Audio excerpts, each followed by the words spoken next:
Buenas tardes, muchísimas gracias a todos los que estáis aquí hoy participando en esta Open Class. Esperemos que os sea de vuestro agrado y que sea exitosa y podáis aprender muchísimo sobre lo que es la educación personalizada. Esta mañana estaba hablando con una persona que decía y llegaba a afirmar que el éxito de la educación actualmente está en hacer una personalización en la educación. Claro, el asunto es qué significa educación personalizada. En el nuevo máster que comienza ahora de la Universidad Internacional de La Rioja de UNIR sobre nuevas perspectivas de la educación personalizada en la sociedad digital va un poquito en esta línea. Es decir, en tratar de daros las herramientas necesarias para que comprendáis lo que es la educación personalizada. Hoy tenemos la suerte de contar con nosotros con tres expertos, con tres personas que en su ámbito correspondiente saben perfectamente en qué consiste la educación personalizada y nos van a explicar su perspectiva. Al finalizar cada una de las tres intervenciones habrá un turno de preguntas por vuestra parte para que podáis preguntarles lo que consideréis oportuno. Paso a presentar a la primera persona. Ella es Débora Martín Rodríguez, que es la fundadora de Pedagogía para el Éxito, experta en Flipped Classroom. Ella es doctora en innovación educativa, ha realizado también un máster en innovación e investigación educativa y sabe todo sobre lo que es el Flipped Classroom, el aula invertida, en cómo conseguir la motivación y mejorar la motivación de nuestros alumnos y que su aprendizaje mejore, que es, insisto, una de las cuestiones fundamentales de la educación personalizada. Después estará Raquel Artuz Garde, que es licenciada en psicopedagogía y en pedagogía, es doctora en psicopedagogía, ha impartido clases en la Universidad de Navarra, también en otros másters de la Universidad Internacional de La Rioja con nosotros, experta en una cuestión que es fundamental hoy en día, es decir, si consiguiéramos que nuestros alumnos sean capaces de entender cuál es el proceso del conocimiento, es decir, cómo funciona todo el aprendizaje, probablemente ellos mejorarían en su aprendizaje. Bueno, esta es una cuestión vital sobre la metacognición y Raquel es una experta en este asunto y nos va a explicar un poquito con algunas de las últimas variedades que hay sobre la metacognición, pues cómo se puede emplear en el aula y cómo se puede mejorar, insisto, el aprendizaje de nuestros alumnos.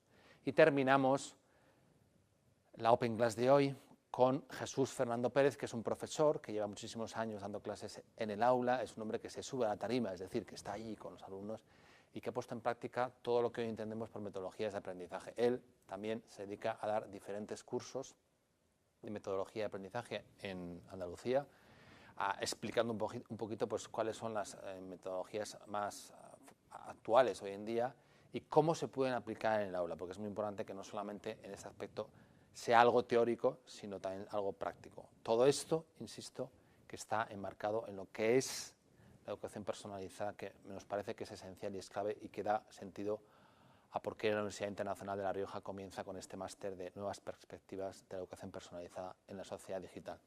Y os dejo ahora con Débora Martín.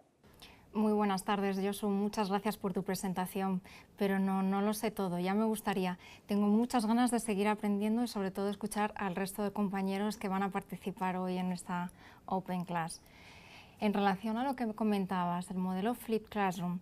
Sí, el modelo Flipped Classroom se propone efectivamente orientar hacia un aprendizaje lo más personalizado posible. De hecho, pone varios niveles de intervención que en ese periodo de transición del profesorado, mientras pasa de una metodología más tradicional o una instrucción mucho más directa, de manera progresiva a la hora de ir incorporando metodologías activas, puede llegar en un momento dado a personalizar el aprendizaje de nuestros estudiantes. ¿Cómo lo hace? A través del modelo Flipped Classroom. En primer lugar, porque el modelo es un enfoque que se centra sobre todo en el aprendizaje de los estudiantes.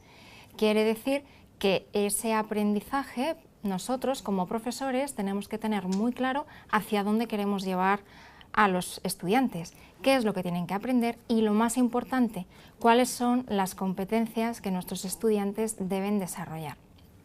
Cuando nosotros tenemos definido bien el foco del aprendizaje, es decir, hacia dónde queremos llevar a los estudiantes, cuáles son las competencias que deben desarrollar, los contenidos que hasta ahora, sobre todo en instrucción directa, son por lo menos la primera opción y se utilizan como primer foco, pasan a estar de una manera inversa, es decir, como dice el Flipped Classroom, es la clase invertida.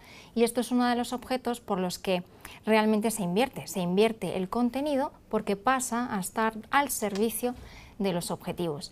Primero, como profesores, definimos bien hacia dónde queremos llevar a los estudiantes, cuáles van a ser las competencias que debemos desarrollar y ponemos al servicio en marcha diferentes acciones, ya sea la reorganización de contenido, la selección del contenido, las distintas actividades para realizar en el aula y sobre todo la evaluación. Como digo, el modelo Flipped Classroom, como se centra en el aprendizaje del estudiante, debemos conocer muy bien cuáles son las estrategias. Es importante conocer las estrategias de nuestros estudiantes, si realmente ellos necesitan texto para que les llegue directamente la información, o necesitan un vídeo, o necesitan imágenes. Por tanto, la elección del formato es crucial en una educación personalizada, porque no todo el mundo recibe la información de la misma manera, a no todo el mundo le motiva de la misma manera y por tanto necesitamos saber cómo aprenden, en qué contextos aprenden y sobre todo para qué aprenden, es decir, qué es lo que a mí me interesa, hacia dónde quiero llevar mi aprendizaje, cuál es mi proyecto vital.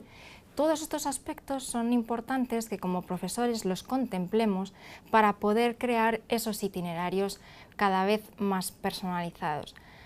A través del modelo Flipped Classroom nosotros proponemos 3 fases, aunque yo incluso iría a una cuarta, que es toda la parte previa de preparación y diseño instruccional que tiene que hacer necesariamente el profesor. Después vendría la fase inicial, fase previa, cuando el alumno recibe el contenido, recibe la información, es decir, utiliza la instrucción directa, pero la extrae del aula, lo lleva al hogar, lo lleva al metro, lo lleva a la calle, a cualquier sitio, a una biblioteca. El alumno recoge la información, conoce el contenido, lo lee o lo puede visualizar en un vídeo, si bien que esté en la red o bien que lo haya preparado el propio profesor, para después utilizar el espacio de aula durante la aula, la clase presencial, y aquí volvemos a hacer otro cambio de invertimos los roles. El alumno pasa a ser agente activo. Por tanto, el profesor debe diseñar las situaciones de aprendizaje y experiencias necesarias para que por grupos o de manera individual el alumno pueda llegar a realmente adquirir los objetivos establecidos inicialmente y desarrollar esas competencias que nos hemos propuesto. Para ello, el profesor no solo debe conocer cómo le llega la información, sino también cuáles son las metodologías que podemos ir adaptando de manera diferenciada en el aula, para que podamos trabajar bien técnicas de aprendizaje cooperativo o bien técnicas de aprendizaje colaborativo, que no es exactamente lo mismo que el trabajo cooperativo.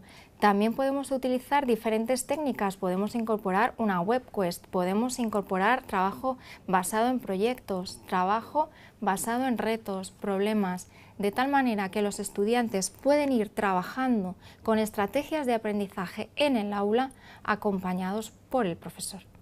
El profesor le orienta, les guía y pueden resolver las distintas dudas y consultas que en ese momento tengan, de tal manera que luego no deben realizar otras tareas escolares fuera, simplemente aquellas que realmente tengan sentido y utilidad para luego poder trabajarlas directamente en el aula.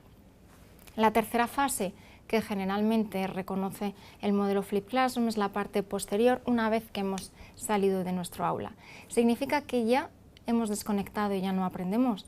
Obviamente, en este momento no, hablamos de un aprendizaje ubicuo, por lo tanto, el aprendizaje está en todas partes, los alumnos pueden seguir aprendiendo bien, porque las familias son muy importantes y explicarles a las familias cómo estamos trabajando en estos aspectos para que ellos puedan seguir trabajando desde el hogar, con distintas actividades y situaciones a las que puedan realizar, y en edades más hacia la adolescencia o de último ciclo de primaria, podemos hablar de incluso, pues ya podemos manejar plataformas y poder seguir manteniendo ese aprendizaje ubicuo constante en comunicación, tanto con los alumnos o bien entre ellos. Por último, la evaluación. Es necesario constantemente que el profesor esté supervisando constantemente las evidencias de aprendizaje de nuestros estudiantes. Es decir, que veamos si realmente llegan a los objetivos propuestos y si no estamos llegando, pues readaptar la organización, la situación de aprendizaje, materiales, etcétera, para que lo podamos conseguir.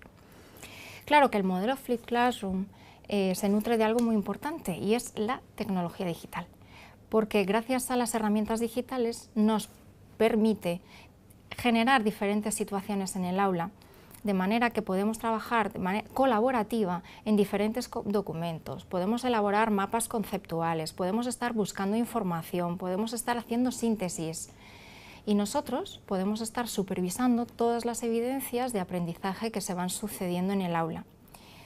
Y también incluso en la evaluación, porque podemos trabajar pues, desde cuestionarios, actividades lúdicas y todo eso con distintas herramientas que podemos aprender a manejar y que pueden ayudarnos igualmente a no solo repasar lo que se ha aprendido, sino a evidenciar lo que se ha aprendido en distintos formatos, claro está, y sobre todo que el profesor después puede ofrecer un feedback porque obtiene el resultado de manera inmediata, de manera muy rápida, porque eso es lo que nos permite generalmente la tecnología.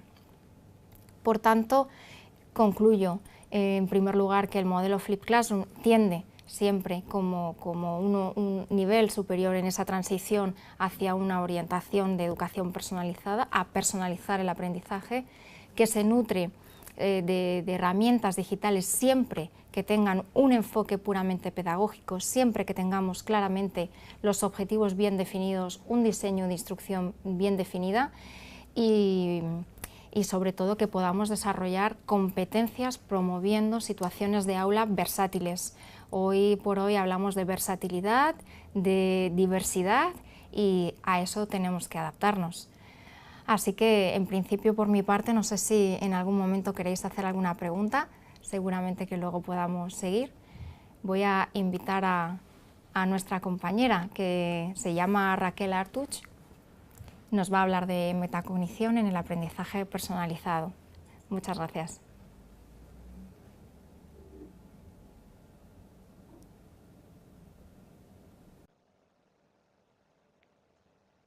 Buenas tardes a todos. Muchas gracias, Débora, por la magnífica exposición sintetizada y la verdad que muy clara acerca de los Flipped Classroom, que tiene relación con lo que estamos hablando de la personalización, ¿no?, de la educación. En mi caso voy a hablar de la importancia de trabajar la metacognición en la educación, un aspecto que creo que puede ser por todos conocido, pero que en muchas ocasiones, bien porque no se sabe cómo trabajar o porque se desconoce simplemente qué es la metacognición o cómo destacarla en los alumnos o incluso en nosotros mismos, ¿no? Me gustaría comenzar la presentación indicando 3 imágenes. Podemos imaginarnos cualquiera de nuestros alumnos del aula o los alumnos que podremos tener más adelante, el año que viene o dentro de un mes. Un alumno con un libro que está pensando, en este caso. Me siento, estoy pensando, estoy viendo, estoy ocupando, estoy dando cuenta, no. Soy consciente de lo que estoy haciendo. Otra imagen. 4 recuadros en el que vemos que un alumno, en este caso puede ser un alumno más mayor, ¿no?, el otro podría ser de educación primaria, este puede ser de secundaria, y se plantea ya cuál es mi objetivo, ¿no?, por qué estoy o cómo estoy motivado, ¿no?, qué sé a día de hoy, ahora mismo, sobre este aspecto que tengo que realizar, este trabajo, esta actividad o esta temática nueva que acabamos de empezar, qué es lo que sé. cuánto tiempo me va a requerir estudiar, voy a necesitar para estudiar, qué estrategias van a ser mejor o más adecuadas para realizar este ejercicio o esta actividad. Y son dos imágenes en las que nos encontramos a dos alumnos preguntándose o cuestionándose sobre distintos aspectos. La última, también un poquito más mayor, este alumno, secundaria, que ya no se pregunta, no se cuestiona, directamente afirma.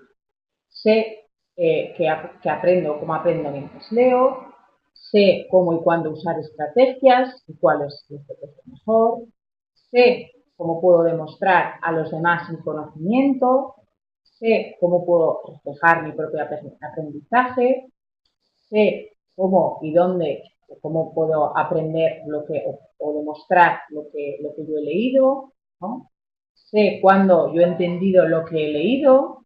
Bueno, ya pasamos de una reflexión, mejor dicho, la primera imagen de una reflexión sobre lo que estoy haciendo, una segunda imagen me estoy planteando si sé o no sé lo que tengo que hacer o qué sé, mejor dicho, sobre la tarea que tengo delante, y una tercera imagen en la que afirmo que sé lo que tengo que hacer, que sé que yo puedo trabajar de una manera u otra en función de la actividad que tenga delante, que sé que puedo demostrar mi aprendizaje, que sé que soy consciente de que estoy entendiendo el texto que tengo delante.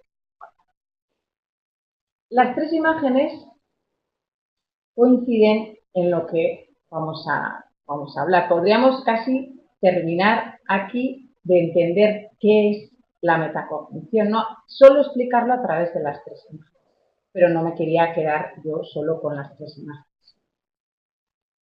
¿Por qué hablamos de metacognición? Vamos a hablar de metacognición porque nos importa el aprendizaje de los alumnos. Aprendizaje relacionado con una educación personalizada, individual, preocupándonos por las características de cada uno de los alumnos para que aprendan de la mejor forma posible.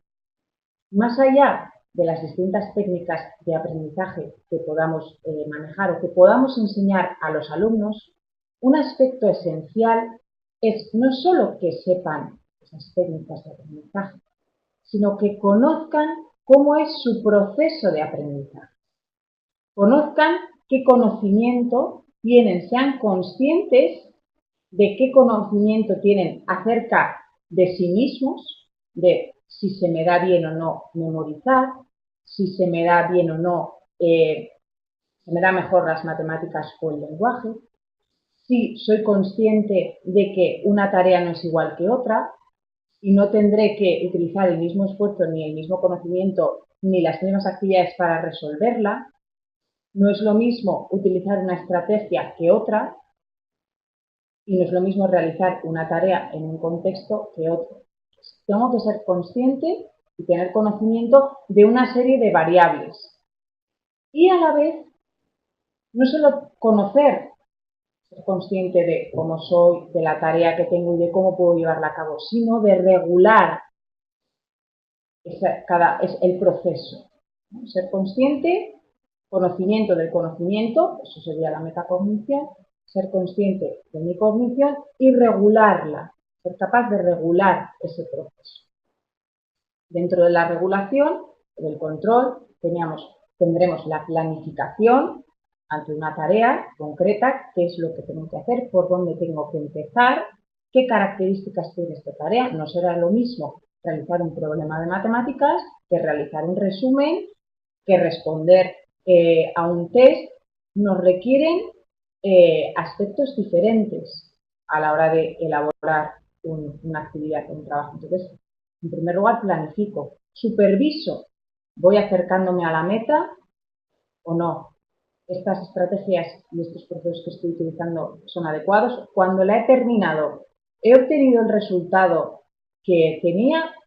Nos encontramos muchas veces con que los alumnos ejecutan, hacen, pero no se plantean muchas veces no se plantean si lo han hecho bien o no. El aspecto muy común de ¿has repasado el examen? ¿Has repasado la actividad? En ese repaso sería un ejemplo de ser consciente de lo que yo he hecho y de cotejar o evaluar si aquello que he hecho está bien hecho o no. Bueno, pues aparte de enfocar o incidir en ese repaso, que sería un aspecto importante, tenemos que enseñar también a hacer un trabajo previo, ¿no? ¿Qué es lo que tenemos que hacer en esta actividad? ¿Qué es lo que conozco? ¿Qué conocimiento tengo yo? ¿Sé de lo que tengo que expresar en esta actividad?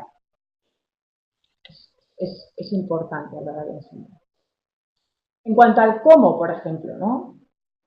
Podríamos enseñar a los alumnos, porque todos nos podremos preguntar, ya sabemos que tenemos que enseñar a los alumnos a plantearse ese proceso, ¿no? De qué tengo que hacer, cómo tengo que actuar en cada momento, ir viendo si realmente lo estoy haciendo bien o mal, pero ¿cómo lo hacemos desde las aulas?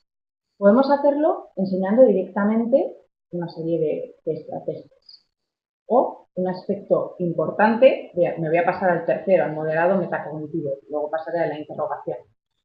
Enseñando, siendo ejemplos, modelos de cómo se realiza una actividad. No indicar los pasos. Para hacer un resumen hay que hacer primero leer, después, no. El profesor tiene que expresar y verbalizar directamente qué hace en cada momento a la hora de realizar un resumen. Estoy leyendo y lo verbaliza. Estoy leyendo el texto, me doy cuenta de que no entiendo esta palabra, la subrayo. Me doy cuenta de que voy anotando y va verbalizando todo el proceso. Una vez que me he leído el texto, ahora me doy cuenta de si realmente lo he entendido o no. ¿Lo he entendido? Bien. Voy a proceder. Ahora me hago un boceto. Voy a hacer un boceto, ¿por qué? Porque a mí me ayuda a todos esos aspectos, el profesor los va verbalizando y los va haciendo en voz alta. ¿Para qué? Para que el alumno vaya viendo cómo es ese proceso. No le indicamos los pasos, primero leerlo, no, indicamos cómo se va haciendo y cómo se van hilando cada uno de esos momentos cognitivos, ¿no? La interrogación, por ejemplo, tenemos que facilitar desde las aulas, dejar espacio y oportunidad para que el alumno se interrogue. ¿Qué sé de este aspecto? ¿Qué es lo que no sé? ¿Lo he hecho bien o no lo he hecho bien? Incluso dejar espacios para que compartan entre ellos las distintas formas en las que han elaborado un trabajo o un mismo ejercicio. Compartirlo en voz alta. Preguntar ante un resultado matemático, ¿cómo lo has hecho? Pues primero yo he hecho, después, y que sean conocedores de que también hay distintas estrategias que han utilizado otros compañeros. El trabajo en grupos cooperativos, también, para darnos cuenta de las distintas formas de proceder, las distintas estrategias que se pueden utilizar y técnicas para resolver un mismo ejercicio, llegar a un mismo objetivo. En relación a la metacognición vamos a ver que no hay una sola manera de llegar a la meta. Hay muchas maneras de llegar, pero cada uno tiene que ser consciente y conocedor de sus facultades, de sus conocimientos y de la tarea que tiene delante. Señalo que no es lo mismo técnica que estrategia. Me gustó un ejemplo que vi hace tiempo, me comentaron para que podamos entender, y es, podemos tener un jugador que tiene una muy buena técnica de tirar a canasta o de chutar el balón, pero si le ponemos en el campo y no sabe moverse con una determinada estrategia, o si ponemos a los jugadores que tienen una técnica perfecta pero no saben moverse, no llegarán, no lograrán la meta, que es encestar a canasta o meter gol. Entonces, con los alumnos pasa lo mismo. Pueden saberse las técnicas muy bien, saber que una técnica es el subrayado, saber otra técnica es hacer resúmenes, saber otra técnica, pero si no saben el momento y la unión entre ellas para conseguir una meta en un determinado ejercicio, si no saben en qué momentos utilizar unas y otras, va a ser difícil. Las estrategias están al servicio de los procesos y las técnicas, por tanto, al servicio de las estrategias. Otro de los aspectos que son importantes, aparte de ser consciente y de trabajar esa conciencia, ¿no?, de lo que yo soy, de las características que tiene la tarea, de las características del contexto, es el querer. Si un alumno no quiere, va a ser muy difícil. De ahí que también sea muy importante trabajar la motivación. Ejercicios y actividades que sean atractivas y atrayentes para los alumnos. Trabajar desde un aprendizaje significativo, partiendo de los conocimientos previos que tiene el alumno para enganchar los nuevos conocimientos, ¿no? También eso forma parte de la personalización, conocer a los alumnos y trabajar con ellos aspectos que se adecúen a sus intereses. Es muy importante también el querer. Y luego, para ir terminando, lo que puedo resumir de lo que se podrá ver en la asignatura que empezó en el máster, a grandes rasgos o pinceladas, tendremos en cuenta, ya que estamos hablando de aprendizaje, ¿qué es el aprendizaje? ¿Qué es aprender? Iremos realizando un estudio, una aproximación teórica acerca de la metacognición, de sus orígenes. Tenemos dos claros precursores, Brown y Flavel, uno muy centrado en las estrategias de unas variables y Brown centrado en el proceso de autorregulación, ¿no? Que también un aspecto muy importante y destacado a día de hoy en las aulas, ¿no? Esa autorregulación del aprendizaje. Estudiaremos las variables de la metacognición, teniendo en cuenta el sujeto, qué tiene que saber el sujeto de sí mismo, qué tiene que saber de la tarea, qué tiene que saber del contexto, qué modalidades, la metalectura a la hora de aplicar la metacognición en distintos ámbitos y en distintas tareas, pues veremos qué es la metalectura, la metaescritura, la metatención, ¿no? Y cómo se pueden trabajar. La evaluación importantísima, ya lo ha destacado mi compañera anteriormente, es muy importante saber ya no solo si se logra la meta, sino también saber si nuestros estudiantes están desarrollando la metacognición en el aula. ¿Cómo podemos conocer eso? Pues eso también lo veremos. Aplicación en distintas etapas. Para trabajar la metacognición podemos hacerlo desde primaria, secundaria, en la universidad y a través de ejercicios que, aunque puedan ser similares, tienden a complejizarse y a trabajarse de distinta forma en las distintas etapas. Entonces, eso también lo veremos. Y fundamentalmente, para terminar, trabajar o destacar que dentro del aprendizaje y dentro del querer lograr que nuestros alumnos aprendan y se formen, ¿no? Se formen para desempeñar, saber, tengan una educación integral, pues la metacognición es un aspecto importante porque aporta conocimiento del conocimiento. Me aporta saber si yo sé lo que tengo que saber y cómo estoy aprendiendo, ¿no? Conocimiento de lo que sé y conocimiento del proceso que estoy llevando a cabo, ¿no? Ser consciente de si estoy aprendiendo o no, que a veces suele pasar que nuestros alumnos no son conscientes de si realmente han aprendido un contenido o no son conscientes de si han aplicado una estrategia o otra. Entonces, es importante para obtener buenos resultados y en definitiva para adaptarnos o ofrecer una educación personalizada a cada uno de ellos. Con esto doy paso a mi compañero Jesús Fernando, que nos explicará las metodologías de aprendizaje. Imagino que después tendremos oportunidad de que nos hagáis las preguntas que consideréis y os responderemos con mucho gusto. Gracias.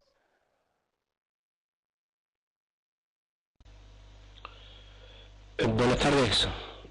Es un placer estar con vosotros, ponerme aquí delante para poder aportar mi grano de arena a la presentación de este fantástico máster sobre nuevas perspectivas de educación personalizada en la sociedad digital, que la Universidad Internacional de La Rioja, la UNIR, va a poner a disposición de todos vosotros. Mi nombre es Jesús Fernando Pérez y tengo el honor de compartir claustro con el resto de mis compañeros de la universidad para poder trabajar, ofrecer, ejercer docencia, estar con vosotros, acompañaros, ser profesor en definitiva de este máster que hemos comentado. Bueno, soy un doctor por la Universidad de Sevilla, llevo pues unos 33, 34 años en la enseñanza y puedo deciros algo, una realidad que vivo prácticamente día a día con mis alumnos en las aulas de secundaria y en la universidad. El alumnado del siglo XXI no es el alumnado que hemos tenido, lógicamente, pues hasta hace unos años. Parece una obviedad, pero no lo es cuando os explique esto. Mirad, ya prácticamente todos los alumnos de secundaria de la escuela española, digo prácticamente porque pueden quedar algunos pues que estén repitiendo algún curso y por aquello de que pueden estar hasta los 18 años escolarizados en secundaria hasta obtener su título. Bueno, pues quitando estas salvedades, hoy prácticamente ya todo el alumnado de secundaria, como decía al principio, son alumnos del siglo XXI. Y por lo tanto son receptores y al mismo tiempo necesitan otro tipo de formación que la que hasta ahora se le ha estado brindando desde nuestras escuelas. Es fácil y es un adagio que prácticamente el profesorado que estamos en activo y con muchas horas de clase y brindando la posibilidad de ayudar a los alumnos pensamos, y es que la escuela, después de tantísimos cambios normativos como ha habido, fijaos, podemos hablar de hasta 8 leyes de educación desde que en 1970 se promulga la Ley General de Educación, no sé si recordáis aquella ley de la educación general básica llamada Villar-Palasí, por ser el ministro que la promulga, que la hace dar a luz. Bueno, pues desde entonces han sido 8 los marcos normativos que en España hemos tenido y parece que no damos con la tecla, porque los problemas no terminan de resolverse, antes al contrario, sino que estamos encontrando a través siempre de los informes PISA pues muchísimas deficiencias en lo que son los resultados de nuestro alumnado. Como os decía, muchos de los que nos dedicamos a esto compartimos un adagio que lo hacemos nuestro, y es que tenemos una escuela todavía prácticamente con estructuras decimonónicas del siglo XIX, con un profesorado pues del siglo XX y con unos alumnos pues que, como os decía al principio, prácticamente ya todos, por no decir todos en su totalidad, quizás menos los de bachillerato, que son ya del siglo XXI. Por lo cual, nuestra praxis educativa ha de cambiar porque el alumno no es el mismo. Hoy en día, bueno, pues un alumno de secundaria tiene en el bolsillo un ordenador, se llama teléfono móvil, aunque prácticamente lo usen para todo menos para hablar, que tiene 16 millones de colores en la pantalla. Creer que todavía un alumnado de secundaria puede motivarse sin más trabajo por parte del profesor en el negro sobre blanco que implica el seguimiento de un libro de texto, de un libro de lectura, pues quizás sea un presupuesto algo erróneo por nuestra parte. Dicho lo cual, no queda más remedio que, si queremos mantener nuestra praxis pedagógica acorde a nuestro alumnado, a las necesidades de nuestro alumnado de este siglo XXI que estamos comentando, pues no tenemos más remedio que afrontar retos nuevos en nuestra forma de proceder, en nuestra praxis pedagógica. No es una cuestión baladí, tampoco es una cuestión fácil. Todavía hay en los claustros de profesores personas a las que les sigue costando seguir a sus alumnos en todo el proceso novedoso que lleva el campo de la educación en esta época que estamos viviendo. Todavía hay profesores que ignoran que la informática, las TIC, ya no son prácticamente una decisión a tomar, prácticamente es algo que es casi de obligado cumplimiento. El aprendizaje cooperativo ha llegado para quedarse a nuestras aulas, y no es por una cuestión prácticamente de innovación o que un centro educativo, ya sea público, privado, concertado, pues soy más moderno, soy más innovador si llevo a cabo el aprendizaje cooperativo. No, al contrario. Los reales decretos que están promulgados con este nuevo marco normativo que tenemos, el 11, están solicitando, exigiendo en sus reales decretos y en los decretos que luego van dimanando de las distintas comunidades autónomas, que ya sabéis que de las 17 prácticamente todas tienen transferidas las competencias educativas. Por lo tanto, en los reales decretos que salen, que acogen este nuevo marco normativo, el 11, y los decretos que luego las comunidades autónomas desarrollan en virtud de sus competencias, el aprendizaje cooperativo no es algo caprichoso, es algo que ha venido para quedarse y de obligado cumplimiento. Así lo dicen los últimos decretos, tanto de primaria, secundaria y bachillerato. De tal forma que ha sido y está siendo toda una revolución en el mundo educativo. Así las cosas, este máster universitario en nuevas perspectivas de la educación personalizada y en la sociedad digital encuentra su asiento prácticamente no ya solo en las necesidades de la escuela y del alumnado del siglo XXI, sino que también le está dando sustento a lo que cumple, a lo que exige la normativa. Concretamente voy a encargarme de dar una asignatura que se llama Flexibilidad curricular como vehículo favorecedor de la inclusión educativa, la flexibilidad. Bien, todo aquello, si decíamos hace un momento que el aprendizaje colaborativo ha venido para quedarse, no es menos cierto que la escuela del siglo XXI está demandando un concepto que hasta ahora hemos ido, bueno, pues avanzando poco a poco. Hay profesores a los que les ha costado mucho llegar, que no es otro que la escuela inclusiva y la diversidad. Algo que ya está regulado por norma, y por lo tanto tenemos que afrontarlo con la exigencia que se nos pide, y también, ¿por qué no?, pues con el mayor de los cariños y de las ilusiones, porque en la medida en la que vayamos dando cumplimiento a esto, nos vamos a ir acercando a las propias necesidades de nuestro alumnado. En esta asignatura vamos a tratar una serie de temas donde vamos a tratar de ayudaros a conseguir una serie de objetivos que están propuestos en el plan de las asignaturas. Son asignaturas, tengo que deciros, que requieren muchísimo trabajo de preparación, y que cuando afrontéis este máster, todo lo que recibáis en concepto de formación no es algo gratuito ni improvisador, sino que tengo que deciros que llevamos muchísimos meses trabajando para que el producto final de nuestro trabajo sea siempre en beneficio vuestro como alumnado. Bueno, pues esta asignatura concretamente que os nombro ahora va a enseñaros primero cuestiones normativas, la LOE, el marco LOE del que todavía seguimos viviendo, el marco 11, que es el actual. Vamos a tratar de clarificar cuestiones de programas para la mejora del aprendizaje y el rendimiento. Vamos a tratar de ver también cuál era la génesis de los antiguos PDC y hasta llegar a los nuevos innovadores PEMAR, algo que los profesores de secundaria pues trabajan ya con una soltura grande, porque muchos de sus alumnos van encaminados a eso. Todavía os parece un mare magnum de siglas y de acrónimos, pero que poco a poco, cuando vayamos afrontando la asignatura, vais a ver cómo es algo que obtiene un beneplácito por vuestra parte, porque serán cosas muy interesantes.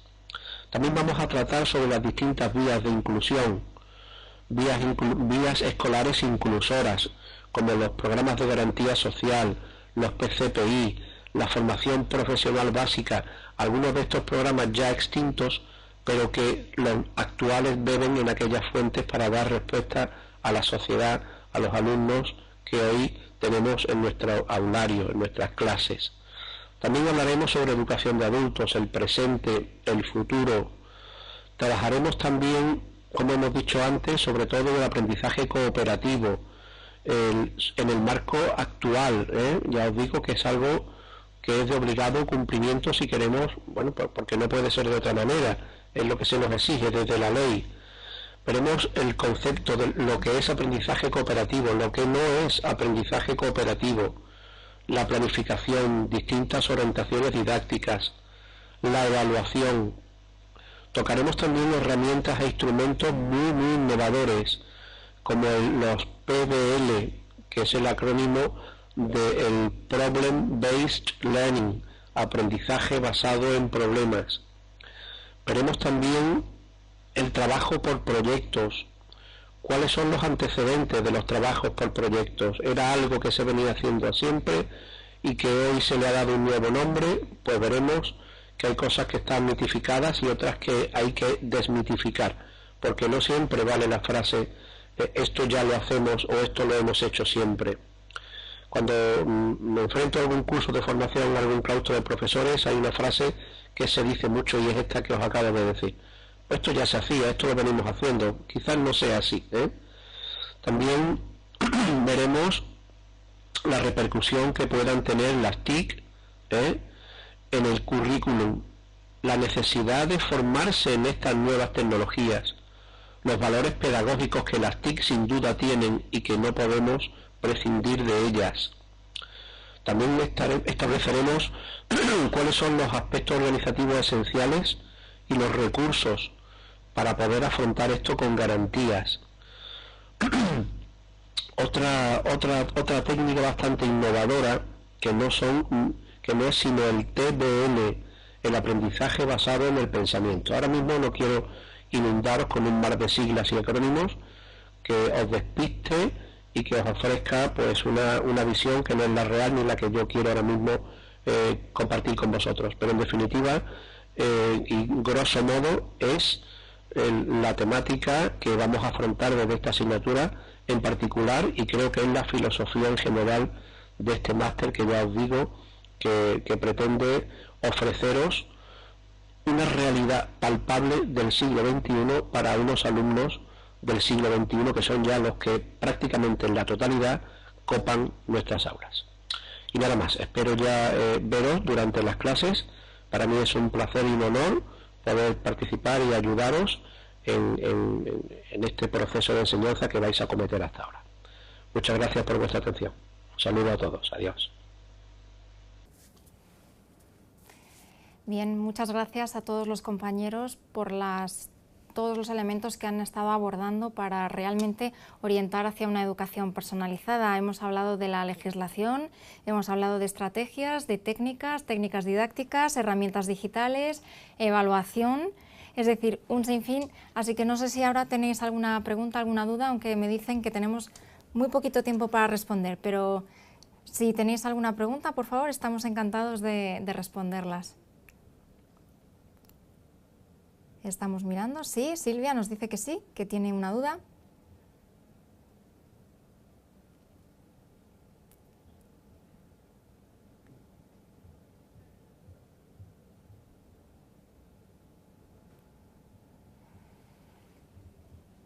No parece. Ha quedado todo muy claro. Vamos a dejar un segundo, por si acaso. Sí, quería preguntar si la metacognición es básicamente el autoconocerte en el aprendizaje y regularlo.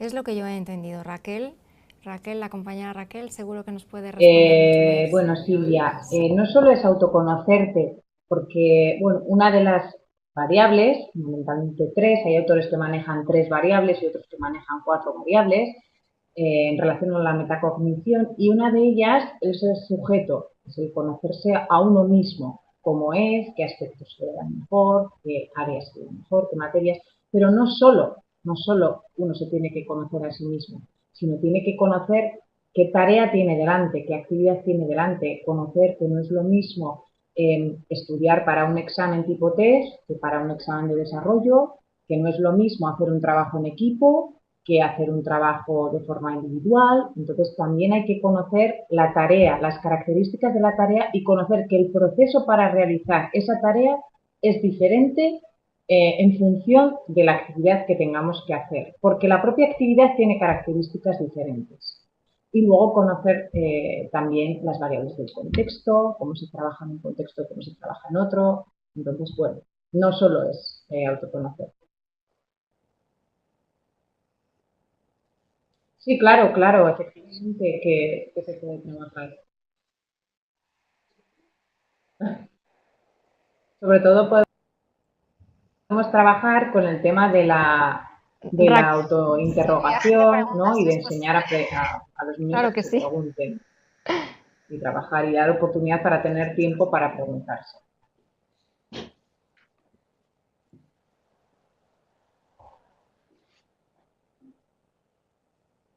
Muy bien, muchas gracias, Débora y Raquel. Muy bien. No sé si... Sí, gracias. Sí. Que,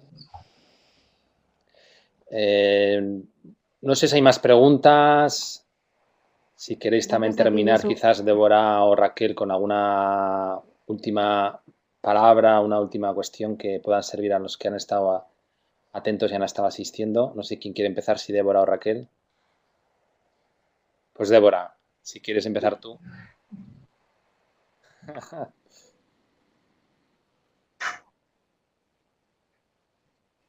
Bueno, me ves con ganas, ¿no? Pues sí, es verdad que yo creo que es el momento que la legislación nos está proponiendo orientar la escuela hacia una educación personalizada. Cada vez hay más modelos pedagógicos realmente de interés, las herramientas digitales nos lo permiten, y tener muy en cuenta las estrategias cognitivas y todos los Muchas procesos gracias, Débora. reflexivos y Unas últimas palabras, metacognitivos Raquel. para poder llevarlo Bueno, a cabo. yo Yo creo solo que diría realmente es una como gran la suma de oportunidad dos aprovechar aspectos, este ¿no? momento Que para me seguir parece aprendiendo. que pueden reflejar en general lo que es el aprendizaje. Es saber pensar y querer saber. Sabemos pensar y queremos saber, y si logramos que los alumnos o los estudiantes quieran pensar y no, sepan pensar, perdón, y quieran saber, pues tendremos todo, que parece fácil, pero creo que es difícil. Pero bueno, creo que es la clave para que además lo transfieran, ¿no?, a otras áreas. Muy bien. Pues pedir perdón a María Rocío y a Blanca, que yo creo que han formulado unas últimas preguntas. Bueno, hay una pregunta que quizás es para ti, Raquel, sobre si se pueden utilizar rúbricas en la metacognición. Sí, se pueden utilizar rúbricas, sí. Sí, pueden, sí, efectivamente.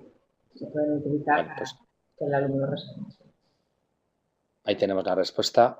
Pedir disculpas y perdón por si hay alguna pregunta que haya quedado en el tintero y que no hemos podido responder. Agradeceros a todos vuestra presencia aquí. Ya sabéis que la sesión se está grabando y que también después podéis tener disponibilidad para poder verla en diferido o poder consultar aquello que consideréis oportuno. Sabéis que la Universidad Internacional de La Rioja está por la labor de la educación personalizada, porque pensamos que también es parte del futuro. Tratar a cada estudiante y a cada alumno como una persona y ayudarle en su aprendizaje personalizado. Hoy hemos hablado en parte con varios expertos de estas cuestiones y nos han tratado de trasladarnos cuál es su opinión y cuál es su buen hacer en la práctica cotidiana y en la práctica diaria. El máster de educación personalizada, nuevas perspectivas en la sociedad digital, que comienza ya ahora en pocas semanas, pues va un poco en esta línea. Queremos, tanto Raquel como Débora como Jesús, son tres de los profesores que tenemos en el máster y que hemos querido también unir un profesorado con muchísima experiencia en cada uno en su ámbito particular, porque consideramos que entre todos pueden aportar su granito de arena a esto que hoy en día está tan en boga y es tan de moda como es la educación personalizada. Agradeceros, Raquel, agradeceros, Débora, agradecer a Jesús también y, sin más, agradecer también a todos los que estéis aquí y habéis asistido. Muchas gracias. A todos.